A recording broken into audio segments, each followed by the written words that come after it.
Handak laiba haptagi tarot card reading haipetang yengase ko. Handak haptagi se koi Epok Numitki matungina adamaina ahum khatang lothoga yenge ko. Handaki haptagi se kai lege haibul haipetum yengminase ko haidi guidance. Weekly tarot card reading ko. Koi hamba ko numajing lakadori hapta se numajing yoina karino haibado ko sida leina ko thabak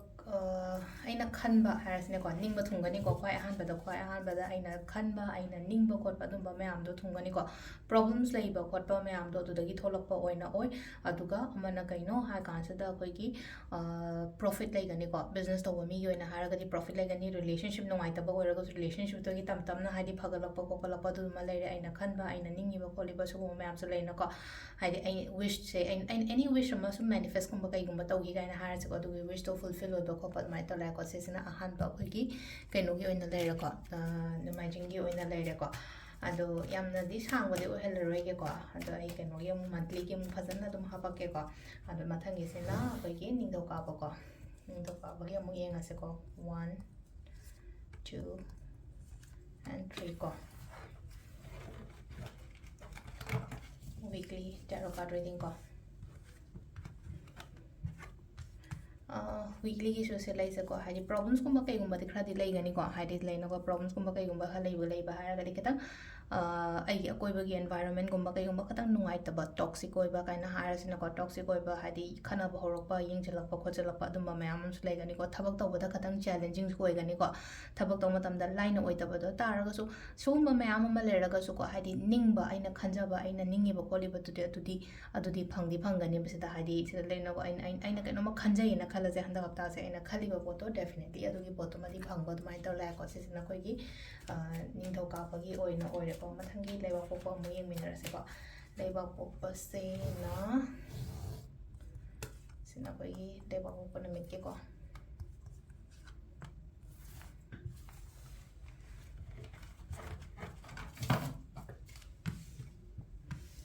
Tapos numitki oina honagadaba matamne ko sisen ko hari nang hono ko nang na honariba nang na tawriba khole mayam dom ta lem na mangoi ko silaina ko yamna hono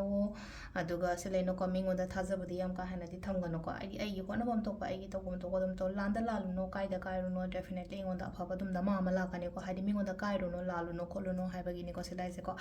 sisina ko gi leap numitki lere ko mathangi amu imsakaisha gi amu yengase ko yamna sangba reading di oite atarga so sida piriba message macha mayam se katang adum guide haitare ko tarot gi guidance ko next ki yumjagaisha numit ki oina 3 katang thok jage ko sida card number 2 then card number 3 ko sisina koi gi yumjagaisha ko yumjagaisha gi oina sida lai se kai no khara lai khallaga laire ko hadi khallaga lairi base pangtho asila map am pairaga locations ama yengyu mana sida maps ta ko maps ta nga sai hadi si yogde ya de si phangde ya de habagi do mai taroga yenge se aina khalliba aina ningiba aina chatke haina khalliba se ko phajana chapi pa ko se ko sida chatpa matamda ingon da phaba dim la kani ko isa sida ko ningjing mangjing na ba tawgono ko ningjing mangjing na ba tawgono hadi ai ngamoidrane ai do du phangoidrane phangani basile je ko hadi sida nang hajik nang saina phamdoga nina tana laigada matam nate ko phamaga hadi se leino pham nina tan leiba nate gam sen haragadi sida mana phamaga leiri se kaino ha kan hadi ngam doubt lerakpo do masa mathanda self doubting worries mayam ma leijaba to ko aduni ko se worries mayam do loin thado ko nungai tabo khoto mayam do loin thado adu hogolo chalo nang tawge hana khaliba to ko sisina ko gi jakacha gi leire ko mathangi sagon sen gi hamu ye minara se ko next sisina chaze numitki ko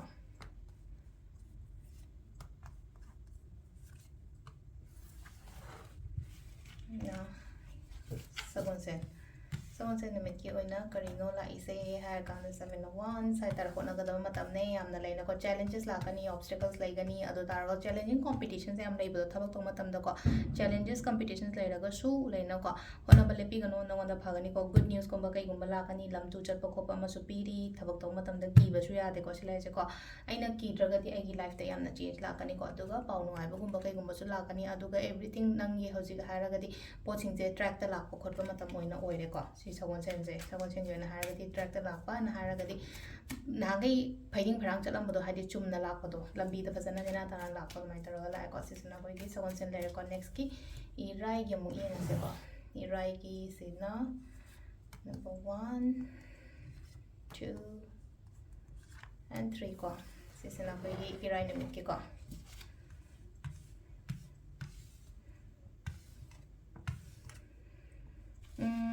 이라이기 미능함 한가노 거 타박 동이나 마tamda 까나가니 거 미가 타박 동이나 거 마tamda 까나가니 거 카나바 좀 허로가니 거 미는 레나 거 카나바 허라가 수레나 거 마나루다바 케노 타우루다바 콜루다바 레나 거 슬라이제 거 the two of cups la matamsida haidi understanding hai tar ko couple gi marak understanding gumba kai gumba to mind de leiba ko silai ko aduga amana silai five of sort la ko matamsida ko third party hana harina ko involve adum oiba do he third party involve haragadi haidi ani couple sigi marak ta haidi third party involvement so oi hai third party involvement singa sagi nupa natraga nupi oiramgani haibagi adu khatang chuna tre ko haidi even ai family members gumba kai gumba adum basudum oiba su yawgali ko silai na ko adadana haidi katang hai tara kata check lo sigi pot sima ko adu otherwise haidi growth adum lai ko silai na ko thabai khang do oiro pesang sa do oiro relationship do oiro grow and growth is there ko aduga last ki thangjagi yengminarase ko thangjagi oina agi hafta gi tarot card reading ma 1